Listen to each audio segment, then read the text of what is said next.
My name is Margaret.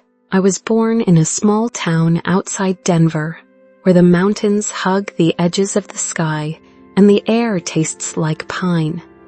60 years of life sit on my shoulders, but I carry them with the quiet pride of a woman who has seen storms come and go and survived them all.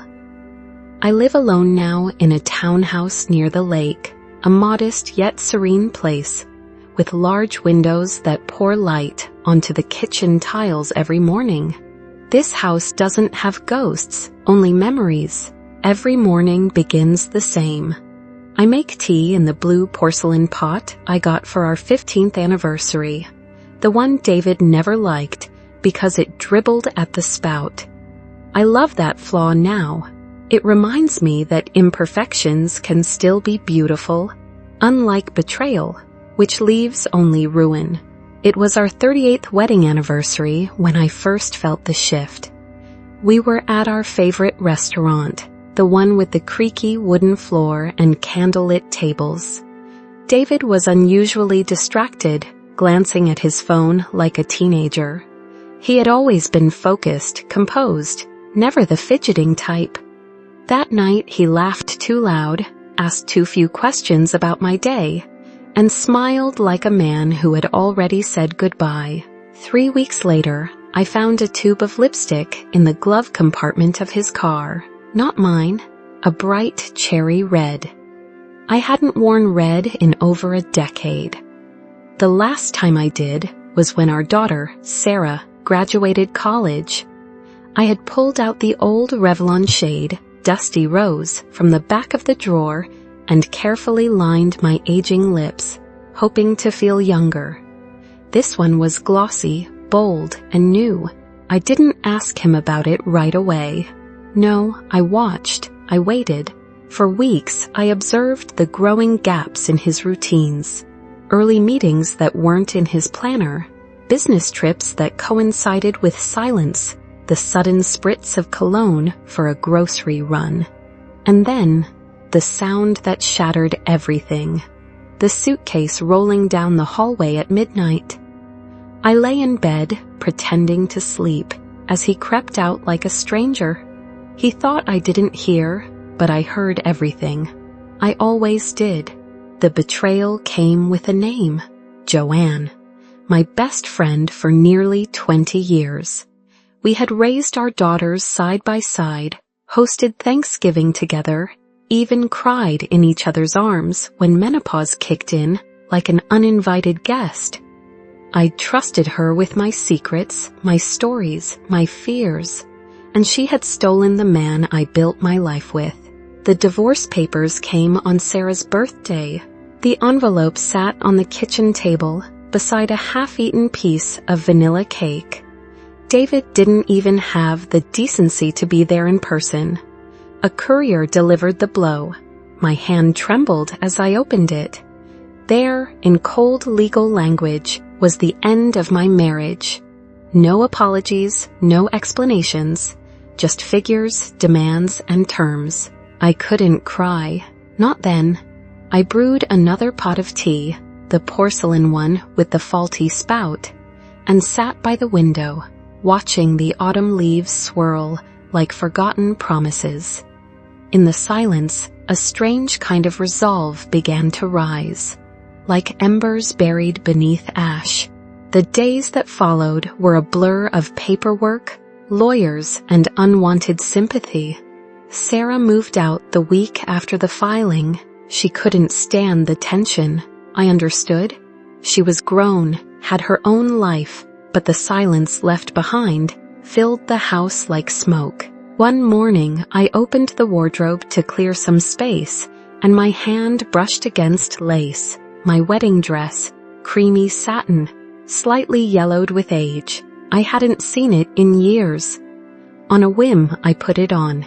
It no longer fit perfectly, the zipper protesting near my ribs, but I stood in front of the mirror and stared at the woman I used to be. Hopeful, radiant, blind. Then, I folded it gently and placed it in a box marked goodbye. That was the beginning of the end, and also the start of something new. I took the wedding dress box to the attic, brushing past cardboard memories, Sarah's baby shoes, our photo albums, Christmas ornaments we hadn't used in years. It was strange how grief could make even dust seem sacred. As I lowered the box into a far corner, something inside me settled. It was the quiet click of a door closing for good. The house didn't feel like mine anymore. Every corner held echoes of a life that no longer belonged to me. The kitchen still smelled like David's coffee, bitter and overbrewed. His books lined the hallway shelf, titles on leadership and strategy, the same ones he once used to build his company from scratch. The company we had started together, though my name was never on the front page. I remembered the early days. I was the one who filled out the first license forms, stayed up past midnight typing proposals, kept the books clean when we couldn't afford an accountant. I was the one who watched Sarah while David chased clients. I made sacrifices, choices, compromises. He made money. When the divorce terms were finally settled, I received a modest sum. Not enough to start over in comfort, just enough to pretend dignity. But I didn't want comfort. I wanted clarity. I needed to see the man I had loved, really see him. The parts I ignored, the red flags I justified, the hunger that always lingered behind his ambition. And so I went back to the beginning. David's company, Mitchell & Reed, had grown into a mid-sized logistics empire. Offices in 3 cities, 200 employees, and contracts with half the regional suppliers. I still had access to the shareholder reports. One of the silent partners, an old college friend of David's, had been trying to sell his stake for over a year. I'd remembered the man from our wedding. He spilled wine on my dress during the toast. I called him. His voice, older now, held surprise. "Margaret, my God, how are you?" "Better," I said, "and I'm interested in your shares." It didn't take long. He wanted out. I had savings. I sold the lake house my parents had left me, a wrench but necessary. I cashed the CDs, liquidated every bond, moved funds from my IRA, and even borrowed against a small inheritance Sarah didn't know I had. It felt reckless. It felt right. By February, I owned 12% of Mitchell & Reed. I didn't tell David, not yet. Instead, I visited the office under the guise of catching up with an old colleague. The receptionist didn't recognize me. I almost laughed. I'd designed the company's first logo at our kitchen table. Stayed up nights reviewing RFPs while David slept. Now I was just a stranger with good posture and a firm handshake. The office smelled like cedarwood and male cologne. Sleek glass partitions and dark leather furniture screamed success. But beneath the polish, I noticed the tension. The marketing head was leaving. Operations had missed 3 KPIs. There were whispers about restructuring. I walked through it all quietly, nodding, smiling.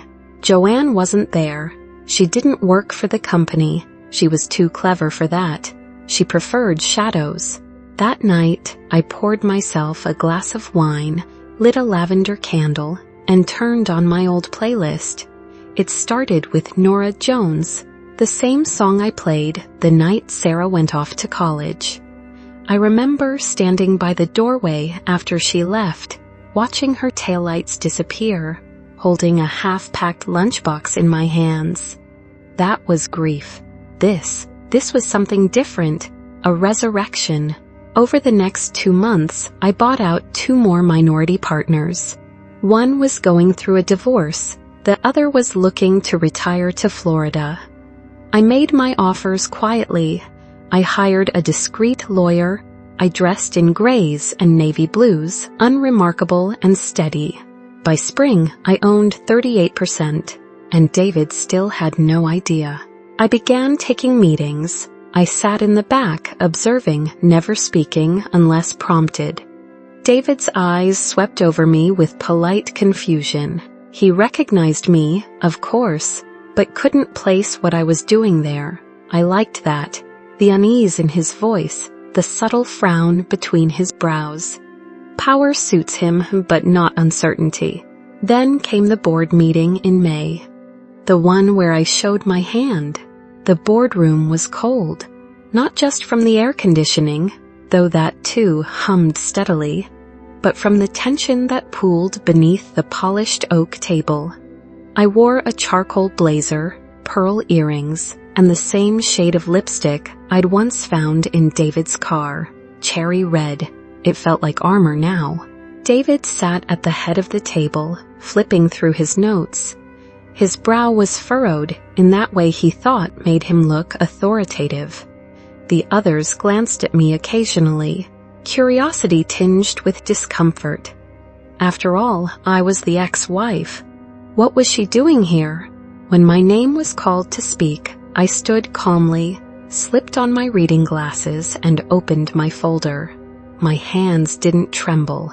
"I'd like to propose a motion," I said, voice steady, "to review and restructure the executive leadership, beginning with the CEO." The silence was profound. One of the junior partners shifted in his seat. Another coughed lightly. David stared at me, lips parted slightly, like he wasn't sure whether to laugh or scream. "You can't be serious," he said finally. "I'm very serious," I replied, "and I now hold controlling interest. You should have paid more attention to your cap table." His face paled. For a moment, he looked like the boy I once married, vulnerable, stunned, scrambling for control. But I wasn't that bride anymore, and he wasn't the man I loved. The vote passed, narrowly. David left the company a week later, with a severance package I personally negotiated. Smaller than he expected, but dignified. I gave him the kind of exit he never gave me. Joanne called once, just once. She didn't speak when I answered, but I knew it was her. I could hear the sound of her shallow breathing, the faint clink of ice in a glass.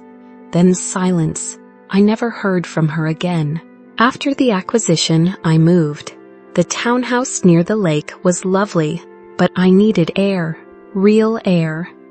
I bought a small cottage in Boulder with wide porches and a backyard that smelled of lilacs in the morning. Sarah visited more often now. We didn't talk much about the divorce, but she started leaving her shoes by the door again. That was enough. I started working from home, attending board meetings virtually, consulting on company strategy. I didn't want to run the day-to-day. I had no need to micromanage, just to guide, to shape, to ensure no woman's sacrifices were ever overlooked again. The kitchen became my sanctuary. I'd spend afternoons there, steeping tea, chopping herbs, baking bread I gave away to neighbors. Every day at 4, I'd brew a fresh pot and sit by the window, watching the light filter through the trees. Sometimes I'd play the old playlist, Norah Jones, Eva Cassidy, the ones that once made me cry, now made me feel alive.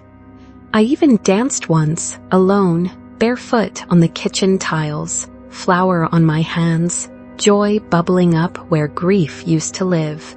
Then came the summer birthday. My 60th, I wore a navy blue wrap dress and baked my own cake. Sarah brought over candles, and we sat on the porch, laughing at stories we'd told 1,000 times. At one point, she looked at me and said, "You seem different, Mom, stronger." I smiled. I've remembered who I am. After she left, I opened the drawer in the hallway, the one where I kept old letters, expired warranties, lipstick samples from my younger years. I found the wedding invitation Joanne had designed for us, with its gold trim and pressed flowers.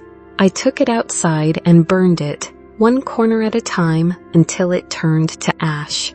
I didn't do it out of hatred. I did it for closure. There was nothing left to mourn. That night, as I stood brushing my teeth, I caught my reflection in the bathroom mirror. Wrinkles, silver hair, soft skin that had seen too much sun, and eyes, sharp, calm, unafraid. I whispered to my reflection, "You're home now." A week after my birthday, I unpacked a box I hadn't touched since the move. It was labeled "Kitchen, Old Things," scrawled in my handwriting, from a life that felt 2 lifetimes ago. Inside, I found the ivory tea set David and I had received as a wedding gift. The cups were delicate, almost translucent. One had a tiny crack running down its side. I traced it with my finger, not in sadness, but reverence. Even broken things have a place. I didn't throw them away. I washed each one carefully, set them in the cabinet above the stove, and that night brewed chamomile in the one with the chip. I sat by the window, moonlight brushing my face, and remembered the first time I drank tea after Sarah was born. Sleep-deprived, cradling her on one arm, the cup balanced precariously in the other. Those memories used to sting. Now they were tender, like softened paper. Work continued quietly. I hired a young woman, Elise, to serve as interim CEO of Mitchell & Reed. Bright, capable, and full of questions. I liked her curiosity. I told her the truth during our first meeting. "I'm not interested in making more money," I said. "I'm interested in building something that lasts and in honoring the people who make it possible." She nodded, thoughtful. "I've never worked for a woman who talks like that." I smiled. "Then let's be the first of many." Meanwhile, I started volunteering at a local community kitchen. Nothing dramatic, just meal prep, handing out food, chatting with the regulars. There was a woman there named Dottie, 75, sharp as a tack. We'd chop onions together and swap stories about husbands, heartbreak, and houses we lost and found again. "You ever get even?" she asked one afternoon, without looking up from her carrots. "Better," I replied. "I got free." That night, I pulled out an old photo album from the back of the bookshelf. My fingers paused on a picture of David holding Sarah in his arms, her tiny hands wrapped around his thumb. I didn't tear the photo. I didn't burn it. I simply turned the page. I don't believe in erasing the past anymore. I believe in facing it, knowing that love, even when it fails, teaches us something. Sometimes it teaches us how to come back to ourselves. One afternoon in late September, I found myself in the attic again. I hadn't planned to go. I was searching for a missing baking tray, but my hands wandered and there it was. The box marked goodbye. The wedding dress still folded inside, untouched. On impulse, I brought it downstairs. I hung it in the laundry room, ran my fingers over the seams, then packed it again, this time with a note. "For Sarah, in case you ever want to wear it, or change it, remake it, or simply remember that once your mother believed in beginnings." I don't know if she'll ever wear it. I don't even know if she'll want it. But that's not the point. Letting go isn't always about throwing things away. Sometimes it's about giving them a new story. In October, the air turned crisp, and the wind began to hum against the windows again. The trees outside the cottage shed their leaves like secrets, covering the backyard in gold and rust. I started baking more. Apple pies, molasses cookies, loaves of cinnamon swirl bread. The house smelled warm, like a memory you could eat. It was during one of those quiet baking afternoons that I received a letter. Not an email, not a text. A real letter, handwritten in ink, slightly smudged at the edges. It was from David. The handwriting hadn't changed, still angular, deliberate. I hesitated before opening it, staring at my name written on the envelope like it didn't belong to me anymore. Inside, his words were brief. He had heard about my new role at Mitchell & Reed. He congratulated me, formally, almost awkwardly, and said he hoped I was well. No apology. Not even a mention of Joanne. Just a line that lingered. I never imagined you'd come back like this. I folded the letter and placed it in a drawer beside my tax papers. It didn't deserve fire or ceremony. It simply didn't matter. But the strangest thing happened that evening. I dreamed about him.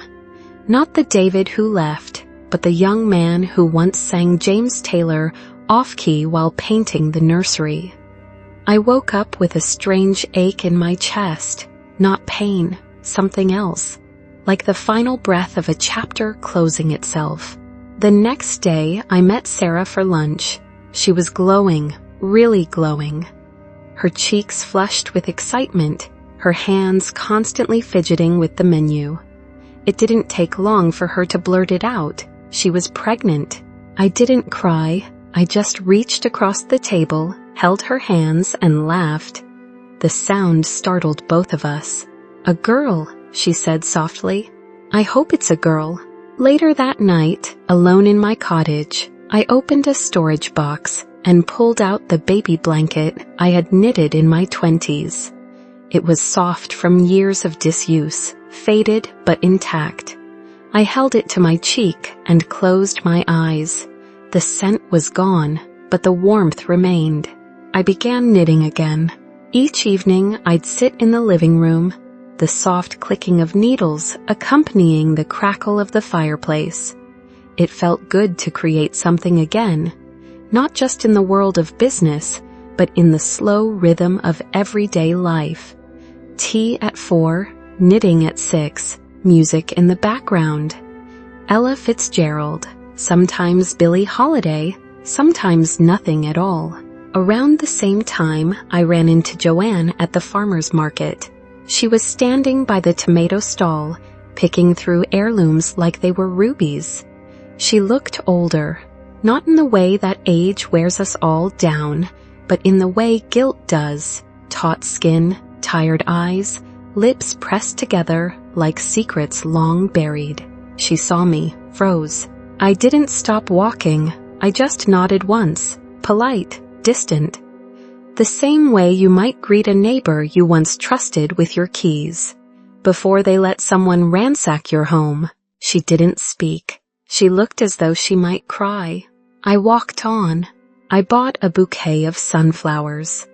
On the way home, I turned on the radio and let the music play loud, windows down, hair whipping across my cheeks. I couldn't remember the last time I had felt that kind of joy. Not happiness, not triumph, just the lightness of being. That night, I danced barefoot in the kitchen again. I spilled flour, I sang along to Norah Jones and let the tea steep too long. I wore the cherry red lipstick just because. I wasn't celebrating anything specific. I was just alive. And finally, that felt like enough. Winter arrived with a gentle hush. Snow settled on the roof like a blanket, muffling the sounds of the world outside. The cottage became my cocoon. Soft light from the fireplace, wool socks, the faint cinnamon scent baked into the walls. Every morning I opened the curtains to admire the frost that traced the windows like lace. Sarah's belly grew with each visit. She began nesting, asking for my old recipes, stories from when she was a baby. We spent an entire afternoon in my kitchen making gingerbread, her laughter ringing through the house, her hands covered in flour. For a moment, I could almost see the child she once was, peeking through the woman she'd become. That night, I gave her the baby blanket. I didn't say anything, just handed it to her with a smile. She held it close to her chest, silent. The same silence I'd known when I first learned I was pregnant. Unsure how to hold so much hope without trembling. She looked up. "You really are different now." "I think I'm finally myself," I said. The company no longer consumed my thoughts. I attended quarterly meetings, advised Elise on big picture strategy, but I wasn't chained to it. I had helped build it once. Then I had bought it back. Now I let it go. Power never interested me. Not really.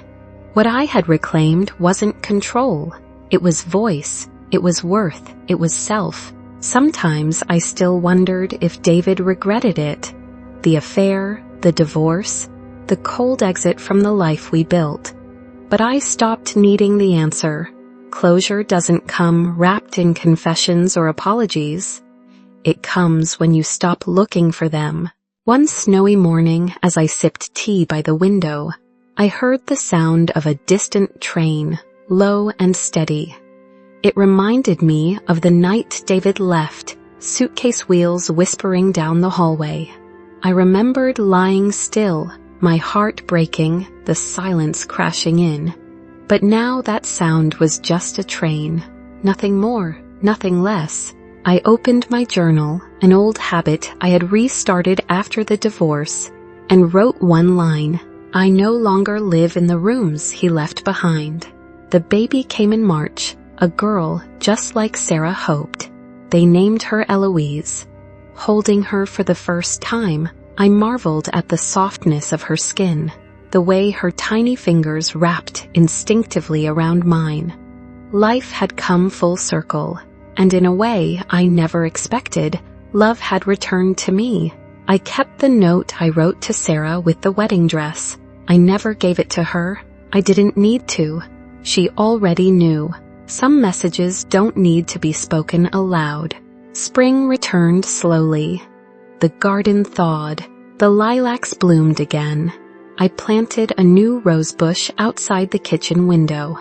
Not because I needed beauty, but because I knew I deserved it. One afternoon, I stood in my bedroom, brushing my hair at the vanity. I caught my reflection. Wrinkles framed my eyes. My shoulders were not as straight as they once were. But there was something new there, a quiet steadiness. A strength born not from surviving, but from choosing to thrive. I reached for the lipstick, cherry red. I applied it carefully, evenly, like a ritual. Then I walked to the front door, stepped outside, and let the sunlight kiss my face. I began teaching a storytelling workshop at the local library.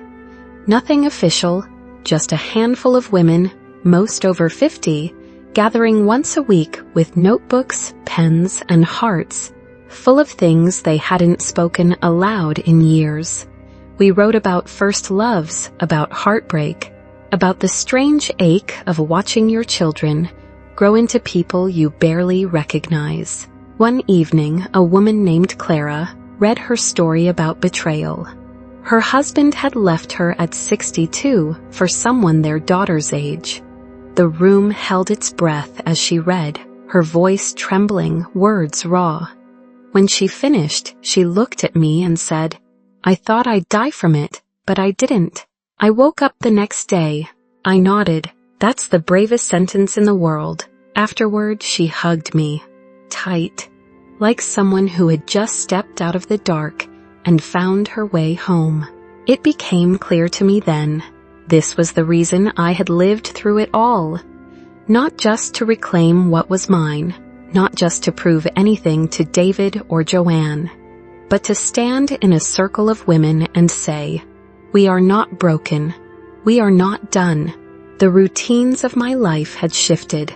The house had changed. The air had changed, but my tea still brewed at 4 o'clock. I still walked through the farmer's market on Saturdays. I still listened for the sound of suitcases at night, but not in dread anymore, in memory. That sound had once marked an ending. Now it was just one note in a larger symphony. One morning I passed by my old wedding photo, the only one I'd kept. It had been tucked into a side bookshelf, half buried under gardening manuals. I looked at it for a long time, my younger self, smiling in lace, veil pinned perfectly. David's arm around me, both of us caught in a moment we believed would last forever. I didn't feel hate, I didn't feel regret. I felt gratitude for the love that had once been real, for the daughter it gave me, for the fire it lit under my ribs when I was left alone. Because in the ruins I had built something greater, not just a company, not just a life, but a self, whole, fierce, and gloriously flawed. I placed the photo back on the shelf and whispered, "Thank you and goodbye." That evening, as twilight draped itself over the horizon, I brewed a cup of jasmine tea and took it out to the porch. The wind was soft. The stars began to blink awake. I closed my eyes and listened to the world breathe. And then I smiled, wide and full, knowing I had walked through fire and come out gold.